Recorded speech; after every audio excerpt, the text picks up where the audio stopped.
AI in Action is brought to you by Alldus International, covering your business's staffing, consulting, and networking needs. Our host Mark Kelly brings you the leading minds in AI, sharing their story, their success, and their advice. Focusing on fast-tracking you to the top, AI in Action cuts through the hype to help you kickstart your data science career. To listen to the latest AI in Action podcast, head over to www.alldus.com/podcast or subscribe via iTunes, Stitcher, or Google Podcasts.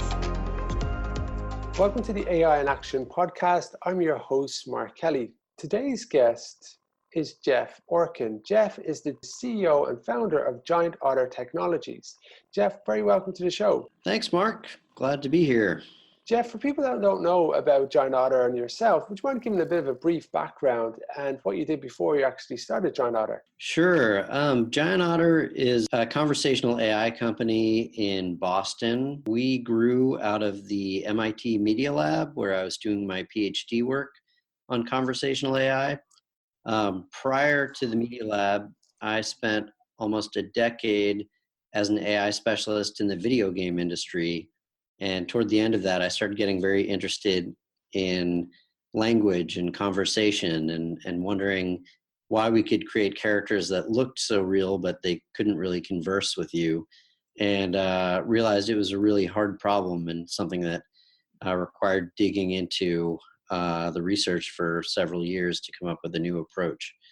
So what was that the inspiration then for you to actually set up Giant Otter? And was that the kind of the challenges you said that you'd like to kind of solve? Was that the kind of background to it? Yeah. Initially, I was thinking about it in terms of entertainment and video games. How can we create characters that can hold a conversation with you for several minutes coherently? Over the years at the lab, started to have interactions with people in industry from enterprise companies in different sectors, and started to realize this problem of conversational machines is much broader than just entertainment and games, and realized that the chatbots and conversational systems being used for things like customer support and sales and marketing have the same limitations as characters in games, that right now people are creating them through these kind of hard-coded dialogue trees or flowcharts. And that's just an intractable approach to be able to maintain conversations that last many turns, last 5 minutes or longer. And so I kind of shifted my attention to what we could do for the enterprise. So when you actually think about it, it is a really, really difficult problem to solve. So congratulations on actually trying to solve that. I'm sure some days you're probably thinking, why didn't I just try to solve something more straightforward? Tell us about some of the challenges you face in creating this world of humans and machines, having coherent conversations with each other. Yeah, there are two big challenges. So the high level is, one challenge is how do you author conversations that could be branching at many different points, and could also be cyclic, where you start a conversation about one thing, move on to another topic, then return. Then the second problem is related to the runtime. It's called dialogue management. How do you track what's happened in a conversation so far and make decisions about what to say next that would make sense given everything that's been said so far? Right now, we see all the major tech companies have platforms for chatbots and natural language understanding, but they really focus on intent recognition and entity extraction. So those are well-studied problems. There are good solutions to them. The solutions have been kind of commoditized, where no matter what platform you use, you can kind of expect to have pretty good solutions to those. But those really focus on one utterance or one human input at a time. And these platforms don't offer much in terms of dialogue management. How do you string these inputs together, interleave them with responses from the bot, and have a coherent conversation that reflects the conversation you would have with someone from one of these companies on the phone for 5 minutes or longer. And it's funny, me and my son were using Alexa quite recently, and we were asking to get a cinema listings. And Alexa lists out the cinema listings, but when we say, what time is that one at? Alexa just goes blank and says, I don't understand. So the context is gone. It's very, very narrow. And again, it's very, very specific to that level. So you talk about dialogue management and strings and the inputs and all those different elements. I'm guessing that's pretty challenging.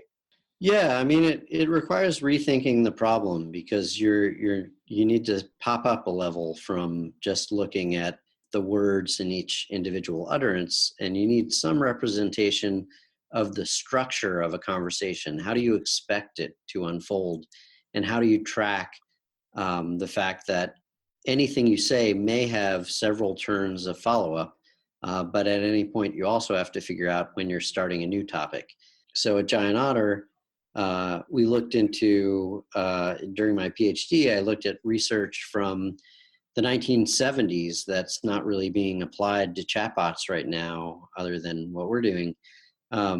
These approaches called plan recognition and case-based planning. Case-based planning is an offshoot of case-based reasoning.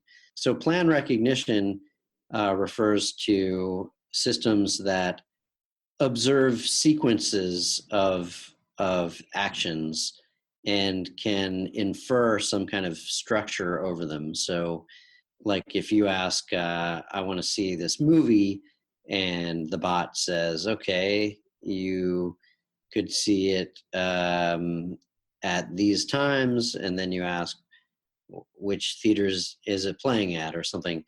So you could think of that as what we call an event, something that unfolds over time, over many turns.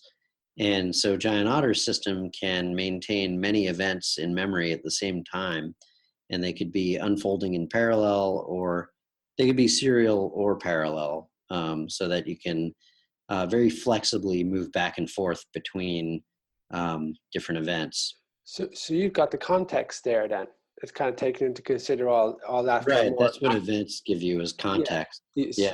So events can have a hierarchy to them. So you can have events that are sequences of utterances, but then you can have sequences of events which are part of a larger event. So if you're a business owner or you're a CEO, and a lot of C-level executives would listen to the show, tell me about some of the benefits that those businesses could apply using this. Well, we're applying it to trying to automate some of the conversations that happen right now over the phone or through live chat with agents.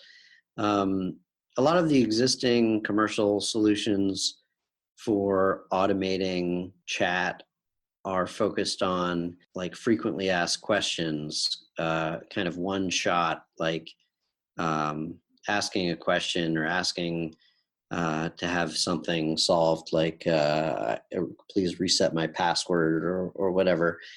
And there are good enough solutions for these kind of one-shot interactions. But when you think about the kind of call you have when you actually call a human for customer service, it's often more of a back and forth, a kind of a negotiation or a joint problem solving, where first you call and you explain what your problem is, and then the agent asks for some more information to help clarify it. And then the agent proposes, well, we could do this about it. And then the customer has to say, yeah, that would work for me, or, well, can you do this instead?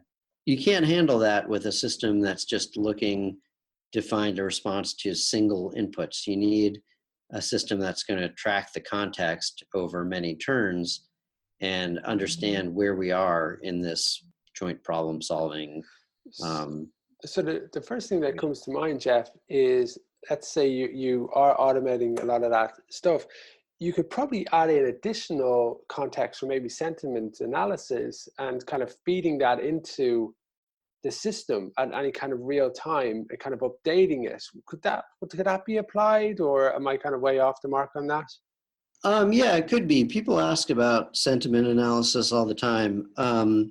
And it depends what you mean by that. You can analyze sentiment semantically based on the words that are being said, which is something we do. Our system can handle conversations through voice or text. The thing that we don't do currently is look at the audio signal and try to assess from the way someone's speaking if they're frustrated. There are other companies that do that very well, and that can be paired with our solution. But Yeah, because we I'm really just can't thinking solve that the semantic problem. if you had the semantics of the different words or terminology, and maybe you know that the operator is down in terms of the network that they have live, or there's a system with logging in or payments, or for example, and that's being fed in, and there's a high volume of this, so Twitter's getting a backlash on I don't know, your online e-commerce platform, then that could be very powerful in terms of how people would kind of change or interact, going, we know there is an issue with X, Y, and Z, please bear with us. It kind of automatically kind of intuitively would do it, as a same agent would do it if they kept getting the same phone calls to go, actually, you're the 50th person to call me about this, Mr. Jones. We know what's happening. So, and it's kind of sharing that information across all the different workers, for example, in real time. Sure. Too, which is good. So where do you see the next kind of 2 to 3 years going for Giant Otter? And are you working on any exciting projects or research at the moment? We've been kind of off the radar, working on pilot projects for a few big companies, and in the next couple months, we're going to roll those out as real deployments and start interacting with customers. And the use cases really vary from lead generation or lead qualification and scheduling for sales interactions. And then we have others that are more customer support oriented.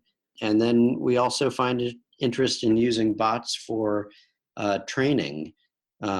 Since we learn, our approach begins by taking about 100. We learn from small data, which is kind of unique to us. We take a small data set of about 100 examples of a target conversation and learn a model. And the model learns both sides of the conversation, the customer and the agent. And most commonly, people want to automate the agent, but we have found some contact centers interested in the idea of using bots for training, where you can have a bot play the role of a customer, which can let agents who are onboarding practice and get scored against virtual customers before facing the real thing. And then the learnings from that can be applied to real agent customer interactions to help score agents going forward. That sounds fantastic. And yeah, for me, that sounds like a real benefit. So I can't wait to kind of share that in the future. Jeff, our final question: where do you see the machine learning, AI, going in the next kind of 2 to 3 years? Do you see there's a certain trend happening? Yeah, I mean, I focus primarily on AI around understanding language and simulating conversations. There's obviously also a lot of progress in using deep learning for things like computer vision and object recognition and face recognition, stuff like that. That's not so much my focus. With what I focus on, there's going to be huge advances in just being able to free companies from having to use as many resources for the kind of typical everyday conversations that customers, the kind of more repetitive things are going to be delegated to AI, leaving kind of the more interesting, challenging conversations for escalating to a human. Do you see that in the next kind of short term, medium term, long term? How quickly do you think that's going to come about? I mean, it's already happening for the simple cases, but using technology like what we're developing, plus some of the big companies are starting to experiment with other approaches using deep learning and massive amounts of data. Yeah, I think what we're going to see is progressively taking kind of baby steps towards more and more complex conversations that the AI can handle. One of the big differences between what we do and some of the listeners might have seen some of the coverage of Google's demo called Duplex. So that's an approach that needs massive amounts of data because it's using recurrent neural networks to learn conversations. That's a good approach when you're learning conversations that aren't going to change over time. Like their example was like booking an appointment at a hair salon or a restaurant. Or a restaurant. Yeah, booking a table at a restaurant. The way you do that's going to be the same year after year after year. What Giant Otter looks at are conversations that are very specific to an individual company, their customer support calls that are going to change as product lines change and marketing messages change and customer issues change. And for that reason, we think that a small data approach is actually better, even though this is counterintuitive. It makes you more nimble. When things change and you need to learn a new model of a conversation, if you have an approach that works with small data, you can get something up and running in a couple of weeks instead of waiting until you've seen a million examples. And the reality is things change all the time, and we need to imagine that as well. We've been speaking to Jeff Orkin, the founder of Giant Otter. This is the AI in Action podcast. Jeff, thank you very much for your time today. I really appreciate it. Sure, you too. Thanks. AI in Action is brought to you by Alldus International, covering your business's staffing, consulting, and networking needs. Alldus offer an exec search program. Alldus can help you discover how data science and AI can transform your company. With our unrivaled network of C-suite executives and senior AI professionals, we offer retained search services across the US and Europe. For more information, contact mark@alldus.com. Get the Alldus advantage. Become a member of the Alldus community and enjoy some of the following: AI meetups. Once a month, our community gathers to listen to some of the leading experts in the world of data science and AI. Our speakers come from all over the world, including Dublin, Boston, and Frankfurt. We also have our AI mentors. Our experts will provide mentoring to Alldus members. And don't forget our AI in Action podcast. Each week we have guests from all over the world talking us through their education, career, and more. Become an Alldus member and get the Alldus advantage. For more information and to sign up for our newsletter, log on to www.alldus.com. That's www.alldus.com. Alldus International, empowering through AI.